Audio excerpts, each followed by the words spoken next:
How to redeem GameStop gift card. Use GameStop gift card online. Hey everyone, welcome back to the channel. In this video we're going to learn how we can redeem or use your GameStop gift card online, so make sure to watch the video till the end.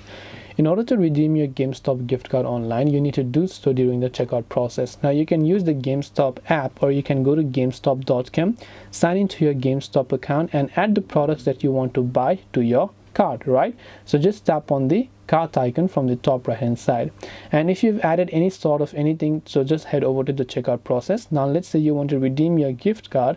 You have to simply type in under payment, it says add gift card or trade in credit. So you just have to tap on add a gift card or trade in credit, then just make sure to enter the gift card number here, then just tap on the apply button. Then when you tap on the apply option, you will be able to apply the gift card value for a discount or for whatever products that you're willing to purchase.